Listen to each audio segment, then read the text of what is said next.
हरे कृष्णा। राधे राधे। कैसे हैं आप सब लोग?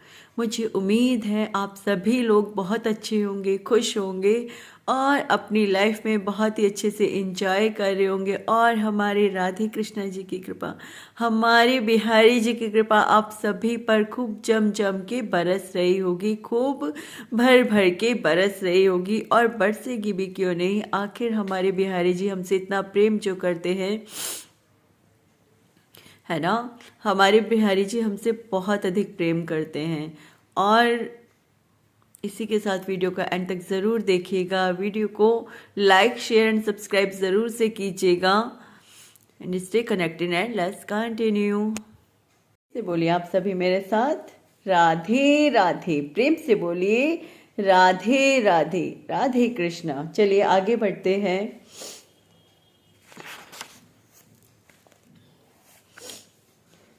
किंतु यदि तुम यह सोचते हो कि आत्मा अथवा जीवन का लक्षण सदा जन्म लेता है तथा सदा मरता है, तो भी हे महाबाहु, तुम्हारी शोक करने का कोई कारण नहीं है।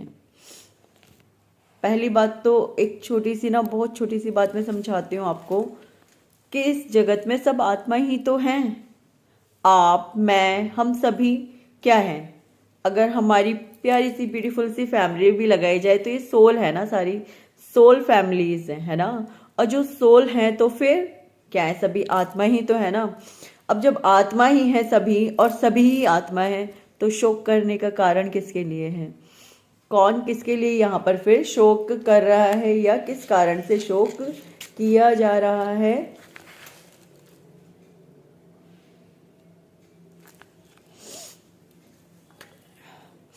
थोड़ा जुकाम हो गया आज मुझे तो बताइए किस कारण से शोक किया जा रहा है? आत्मा आत्मा के लिए शोक कर रही है। अब आत्मा तो, सोल्स तो एक दूसरे को, देखिए कई बार क्या होता है मैं बताती हूँ आपको। जैसे अब मान लीजिए मैं कहीं जा रही हूँ, है ना, और जाते जाते मुझे कोई ऐसा इंसान दिखता है जिसको मैं वैसे बिल्कुल भी नहीं जानती, बट सामने से ऐसा लगता है मैं इसे पहले से जानती हूँ, बहुत टाइम पहले से जानती हूँ, और मैंने इसे कई बार देखा है। क्यों लगता है ऐसा? क्योंकि एक्चुअली मैं तो नहीं, मेरा शरीर तो नहीं जानता है उसे इस जन्म में, बट मेरी जो सोल है ना, वो पुरानी होने की वजह से उस इंसान के अंदर जो सोल है ना, उसे पहचानती है। इसलिए हमें ऐसा लगता है कि हम इसे सामने वाले पर्सन को जानते हैं। ठीक है, आगे बढ़ते हैं।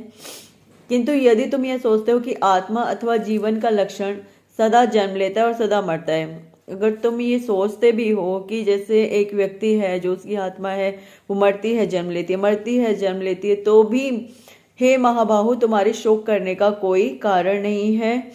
कोई भी ऐसा बहुत बड़ा कारण नहीं है कि तुम शोक करो। जिसने जन्म लिया है उसकी मृत्यु निश्चित है और मृत्यु के पश्चात पुनर्जन्म भी निश्चित है।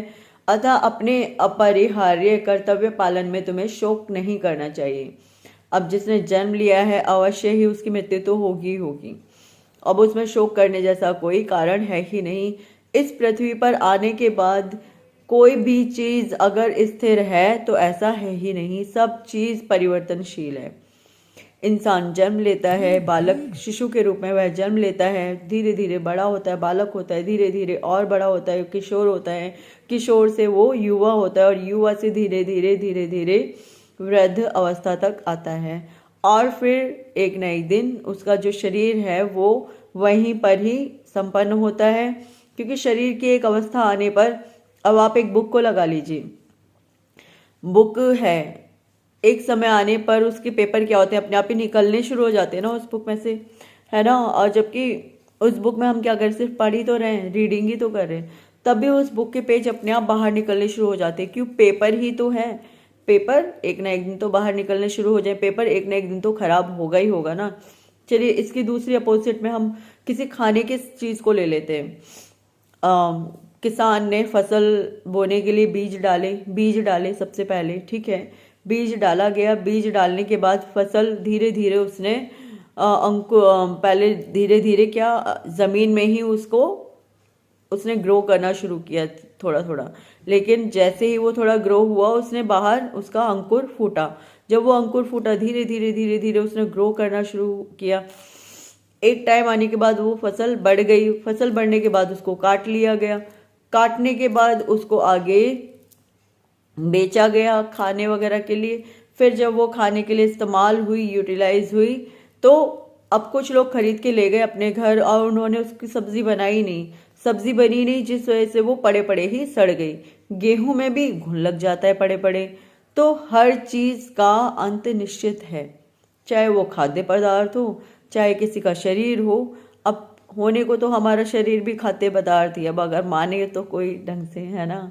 क्या करते हैं लोग, अब जैसे मुर्गी वगैरह है, ठीक है, अब मुर्गी है, मुर्गी का क्या किया, अब उसके शरीर में क्या प्राण नहीं है, वैसे ही प्राण हैं जैसे हमारे अंदर प्राण हैं, उस मुर्गी के अंदर भी वही प्राण है। हाँ जी, आत्मा है, बस दूसरी आत्मा है, लेकिन आत्मा तो है। और एक परमात्मा भी है जिसे हम मार के खा जाते हैं, जिसे हम बाद में chicken kebab, chicken tikka, chicken tangdi, chicken lollipop, पता नहीं क्या क्या नाम दे देते हैं, तो वो सब खा लेते हैं। ठीक है। अब देखिए, लेकिन थी तो उसके अंदर आत्मा ही। आपने आत्मा का तो फिर भी वध किया था ना उस वक्त, तो वध तो आत्मा का नहीं हुआ था, शरीर का हुआ था। लेकिन किसी जीव की हत्या तो की ही थी ना, किसी जीव को तो मारा ही था ना उस वक्त आपने, या नहीं मारा था? ऑफ कोर्स मारा था। तो शरीर किसी भी प्रकार का हो, हत्या तो हत्या है। चलिए, बात टॉपिक कहाँ था, हम पहुंच लग गए, वापस आते अपने टॉपिक पे। टॉपिक था कि जो आत्मा है वो कभी नहीं मरती है, या मरती भी है तो भी शोक करने जैसा कोई कारण नहीं है। शरीर भौतिक तत्वों का संयोग है। भौतिक तत्व यानी कि जो आँख लगा दी और नाक लगा दी और हड्डियां हैं और क्या बोलते हैं उन्हें, लिगामेंट और ये और वो, कहते हैं ना लिगामेंट खून और इंसुलिन और जाने क्या क्या, तो इन सब चीज़ों से मिलकर के ही शरीर बना है और इसके शरीर के अंदर और कुछ भी नहीं है। जबकि सत्य तो कुछ और है। पृथ्वी, जल, वायु, अग्नि, आकाश, पृथ्वी, इन सब चीज़ों से मिलकर के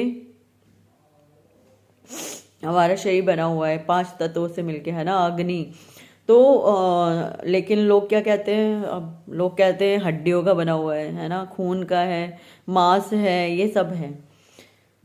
ऊपरी तौर पर तो यही है, लेकिन अगर कोई आध्यात्मिकता से, प्रॉपर तरीके से आध्यात्मिकता में आता है तो उसे पता चलेगा कि इसके अलावा भी शरीर के अंतर्गत बहुत सारी चीज़ें हैं जिन्हें हम जानते ही नहीं हैं। अब क्यों नहीं अब आत्मा को क्यों अस्वीकार कर दिया जाता है? अब उनके अनुसार तो भौतिकता के अकॉर्डिंग ही शरीर बना हुआ है ना। भौतिकता यानी कि जैसे अब मैंने बताया हड्डियों का, अब हृदय है तो उनके हिसाब से हृदय धड़क रहा है इसलिए शरीर चल रहा है। उनको ये समझ ही नहीं आ रहा कि हृदय इसलिए धड़क रहा है क्योंकि उसके अंदर वो आत्मा विद्यमान है जो कि परमेश्वर के द्वारा डाली गई उसके अंदर। सारी बातों का अर्थ केवल इतना ही है कि जो आत्मा है वो अजर है और अमर है। यदि वह, सपोज अगर किसी को लगता है कि नहीं आत्मा दोबारा नहीं मिलेगी, देखिए फिर भी अगर ऐसा भी है तो भी कृष्ण भगवान यहाँ पर सिर्फ एक ही बात समझाना चाह रहे हैं। यदि ऐसा भी है तो हे महाबाहु अर्जुन, मृत्यु तो तब भी सबके एक न एक दिन निश्चित है और तुम यहाँ पर अपना धर्म पूरा करो। जो तुम धर्म का काम करने आए हो वो अपना धर्म कंप्लीट करो। अपने धर्म के लिए लड़ाई करो, अपने धर्म के लिए युद्ध करो, सत्य के लिए युद्ध करो, ठीक है ना।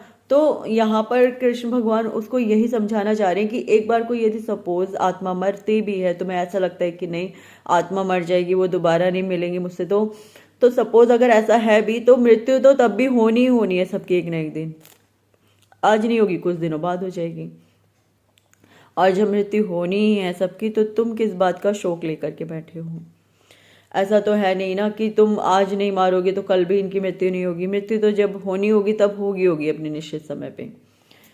तो कृष्ण भगवान अर्जुन को सीधे सीधे यही समझाना चाह रहे हैं। इन सारी बातों का एक ही मतलब है कि कृष्ण भगवान अर्जुन को यही समझाना चाह रहे हैं कि मृत्यु तो निश्चित है। तुम उसे रोक नहीं सकते। जब मृत्यु आएगी, जिस भी तरीके से आएगी, देखिए मृत्यु का एक सिद्धांत बड़ा ही सही है, सटीक है, कि जिस वक्त जिसकी जहाँ जैसे मृत्यु होनी है उसकी उस वक्त वहाँ वैसे मृत्यु अवश्य ही होती है। वह व्यक्ति अपनी मृत्यु के निश्चित समय पर हमेशा पहुँच ही जाता है। वह व्यक्ति अपनी मृत्यु के निश्चित समय पर उस स्थान पर हमेशा पहुँच जाता है जहाँ पर उसकी मृत्यु निश्चित की गई है। ऐसा होता ही होता है। लोगों को लगता है कि कोरोना जो आया, अब देखिए वैसे तो कोरोना एक बहुत ही भयंकर बीमारी, महामारी है, बीमारी नहीं है, लेकिन राधे कृष्णा जी की कृपा करेंगे और सबकी रक्षा करेंगे। हमारे बिहारी जी कृपा करेंगे और सबकी रक्षा करेंगे इस बीमारी से। निश्चिंत रहिए, बस बिहारी जी का नाम और नाम जाप करते रहिए और उनकी प्रार्थना में लगे रहिए। तो मुझे विश्वास है हमारे बिहारी जी हमारे सभी लोगों की, भारतवर्ष की और पृथ्वी की, ऑफ कोर्स पृथ्वी की, पूरी पृथ्वी की रक्षा जरूर से करेंगे। अपना विश्वास ना डिगाइए, विश्वास रखिए। विश्वास डिगाने वाली जिसकी कोई बात ही नहीं होती है। और जब जिसकी मृत्यु अगर आई भी है तो वो अवश्य ही मृत्यु तो निश्चित है, चाहे वो किसी की भी मृत्यु क्यों ना हो, मृत्यु अपने समय पर अवश्य आती है। और जिसकी जिस प्रकार से, जिस तरह से, जिस जगह पे आनी होती है वो उस जगह पे आती ही है। अब मैं बात कोरोना की कर रही थी, अब कितने जो चीन में इतने लोग, आपको पता ही है क्या हो रहा है। तो ऐसा तो नहीं है कि कोरोना से स्पेसिफिक आई है, क्योंकि उनकी उस वजह से, उस रोग से उस समय पर मृत्यु होनी थी, इसलिए मृत्यु हो रही है। ऐसा नहीं है कि कोरोना आया और मृत्यु हो गई, नहीं, वो पहले ही सदियों पहले युगों शुरू होने से पहले ही लिखी जा चुकी थी ये कहानी, जो कि सिर्फ आपके सामने घटित हो रही है। तो महाभारत में भी जो युद्ध हुआ था, घटित हुआ था सबके सामने, लिखा तो बहुत पहले जा चुका था कि महाभारत का युद्ध अवश्य से ही होगा।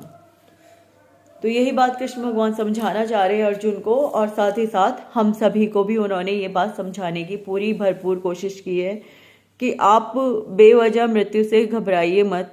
जब जिसकी मृत्यु जहाँ आनी होगी वो अपने निश्चित समय पर अवश्य से ही आएगी। आप अपना कर्म कीजिए, फल की चिंता मत कीजिए, कर्म कीजिए, फल की चिंता मत कीजिए, कर्म कीजिए, फल समर्पित कर दीजिए हमारे श्री राधे कृष्ण जी को, श्री बिहारी जी को, श्री विष्णु भगवान जी को, श्री राम जी को फल समर्पित कर दीजिए। जब आप अपने फल के बारे में सोचेंगे ही नहीं तो हमारे बिहारी जी, हमारे विष्णु भगवान जी, हमारे श्री राम जी, हमारे कृष्ण भगवान जी हमें वो फल खुद ही साफ और शुद्ध करके स्वतः पकड़ा देंगे।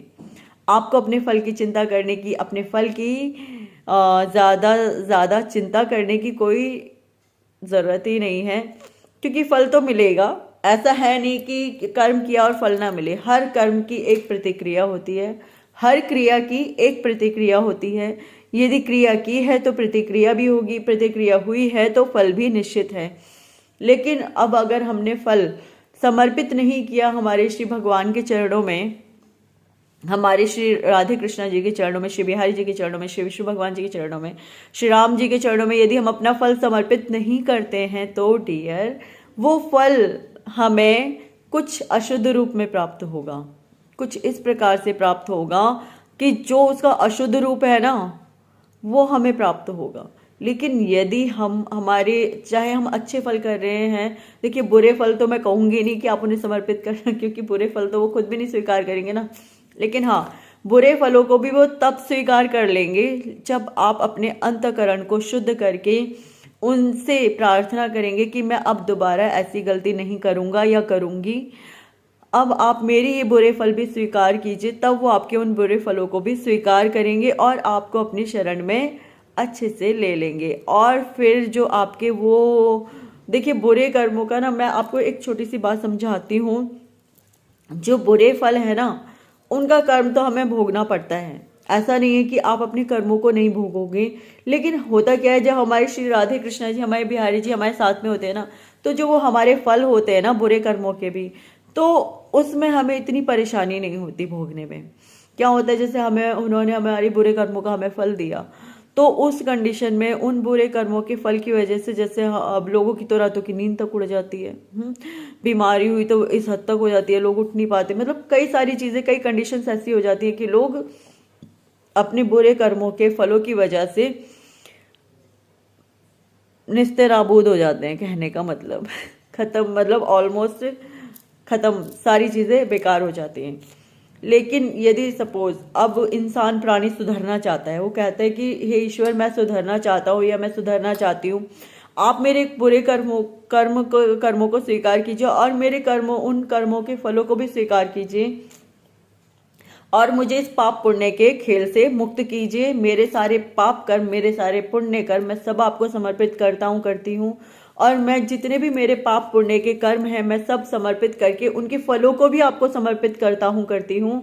तो इसके बाद श्री भगवान जी फिर क्या करते हैं, वो कहते हैं ठीक है मेरा बच्चा, अब तू ये फल मुझे यहाँ दे दे, मेरी गोदी में रख दे, अब ये मेरे फल हैं, अब मेरे ही कर्म, अब वो क्या क्या हो गया, अब सारे कर्म भी उन्होंने अपने में ही रख लिए और सारे फल भी उन्होंने अपने में ही रख लिए, चाहे वो अच्छे थे या बुरे थे, ठीक है। अब वो अच्छे थे या बुरे थे, लेकिन उसके बाद आपको सुधरना पड़ता है, आपको क्या करना पड़ता है, सुधरना पड़ता है।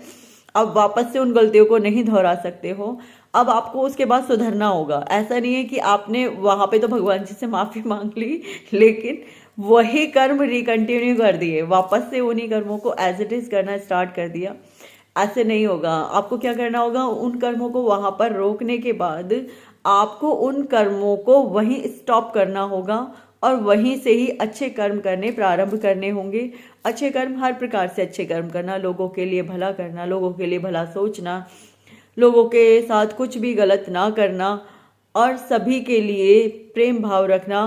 आपको किसी एक व्यक्ति के लिए प्रॉपर प्रेम भाव नहीं रखना है, आपको पूरे संसार के लिए प्रेम मन में रखना है कि हर संसार का हर प्राणी ईश्वर का स्वरूप है और वो हमारे लिए वंदनीय है। एक प्रेममयी रूप अपने अंदर जगाना है।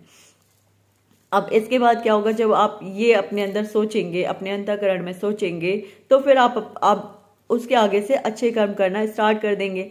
फिर अब भगवान जी ने देखा कि हाँ भाई, इसने कर्म तो समर्पित किए ही किए, साथ ही साथ इसने सुधरना भी प्रारंभ कर दिया है वहां से और अपने कर्मों को एक अच्छी दिशा, अच्छी गति देना प्रारंभ कर दिया है और हमारे ईश्वर की भी सेवा पूजा अर्चना शुरू कर दी है हमने, हमारे राधे कृष्णा जी की, हमारे बिहारी जी की, हमारे राधे कृष्णा जी की, हमारे विष्णु भगवान जी की, हमारे श्री राम जी की, हमने सेवा पूजा भी स्टार्ट कर दी वहां से। तो भगवान जी ने कहा हाँ ये सुधर तो रहा ही है, साथ ही साथ अध्यात्म में भी अपनी प्रोग्रेस कर रहा है। अब भगवान जी क्या करेंगे उन फलों का, अब अच्छे वालों का वो करेंगे, अभी वो कहेंगे पुण्यों को संभाल के रखता हूँ, जब बहुत इकट्ठे होंगे ना फिर इसके लिए एक साथ खजाना खोल के दूंगा, तो वो पुण्य संभाल के इकट्ठे करते रहेंगे। अब वो क्या करेंगे, सबसे पहले वो करेंगे कि जो गलत चीज़ है ना पहले उनका निपटारा करते हैं फिर आगे बढ़ते हैं। अब वो गलत चीज़ों का निपटारा करना शुरू करेंगे पहले आपके अंदर से। आपके अंदर जितनी भी गलत गलत चीज़ें भर गई थी ना, उन कर्मों को, उनके फलों को वो आपको करेंगे, ले तू इनको पहले भुगत ले एक बार, और मैं तेरे साथ हूँ, तू टेंशन ना ले, तेरे साथ मैं पूरे तरीके से खड़ा हूँ, तुझे टेंशन लेने की ज़रूरत नहीं है, हर प्रकार से मैं तुझे संभाल लूँगा। अब इसके बाद तो वो आपके कर्म अगर आपको गिराएंगे भी ना तो ईश्वर वापस से पकड़ के खींच लेंगे, उठा देंगे। हमारे बिहारी जी, हमारे राधे कृष्णा जी, हमारे श्री विष्णु भगवान जी, हमारे श्री राम जी हमें पकड़ के ऐसे करके उठा देंगे। फिर हम लड़खड़ाएंगे हर बार, लेकिन हम उठ जाएंगे। ऐसा नहीं होगा कि हम बार बार गिरेंगे और गिर के फिर खड़े ही नहीं हो पाएंगे, ऐसा नहीं होगा। फिर हमारे बिहारी जी, हमारे श्री राम जी, हमारे श्री राधे कृष्ण जी, हमारे श्री विष्णु भगवान जी हमें पकड़ के उठा देंगे। और उसके बाद जब हम उठेंगे और फाइनली जब हमारे बुरे कर्मों के फल समाप्त हो जाएंगे, फिर क्योंकि हमने उस समय पर भी जब हमारे साथ बुरा समय चल रहा था ना, हमने तब भी अच्छे कर्म ही किए, हमने किसी का बुरा करने की कोशिश नहीं की, अपना बचाव करने की कोशिश की और सबके साथ अच्छा करने की कोशिश की। अब भगवान जी देख तो रहे होते हैं ना कि इस बच्चे ने कभी भी कुछ गलत करने की कोशिश नहीं करी, चाहे कितना भी बुरा समय आया मेरा हाथ पकड़ के रखा और गलत किसी के साथ करने की कोशिश नहीं की। तो भगवान जी क्या करते हैं, इतने से पुण्यों को इतना सारा पुण्य कर देंगे। जब इतने सारे पुण्य होंगे ना तो फिर वो हमें खजाना भर भर के देंगे। झोलियां भर भर के देंगे, चाहे कुछ भी क्यों ना हो। उनका प्रेम भी वो हमें भर भर के देंगे, सब कुछ हमें भर भर के मिलेगा। तो हमें क्या करना है? अच्छे कर्म करने हैं। सबसे पहले हमें अपने कर्मों को सुधारना है, कर्म अच्छे करने हैं। कर्म कौन कौन से होते हैं वो भी मैंने कई बार बता रखा है, ठीक है, मेरी पिछली वीडियोस में देख लीजिएगा, या मैं फिर कभी डिफाइन कर दूंगी, अभी फिर वीडियो लंबी हो जाएगी, ठीक है ना। वैसे आप लोगों को पता है, ऑलमोस्ट मैं कई बार समझा भी चुकी हूँ कि कर्म कौन कौन से अच्छे होते हैं, ठीक है, और कौन कौन से बुरे होते हैं। तो यहाँ पर श्री कृष्ण भगवान अर्जुन को यही समझाना चाह रहे हैं कि मान लो महाबाहु अर्जुन, कि अगर ये मरते भी हैं तो ये अपने कर्मों के अनुसार अपना जन्म मरण का खेल कर रहे हैं।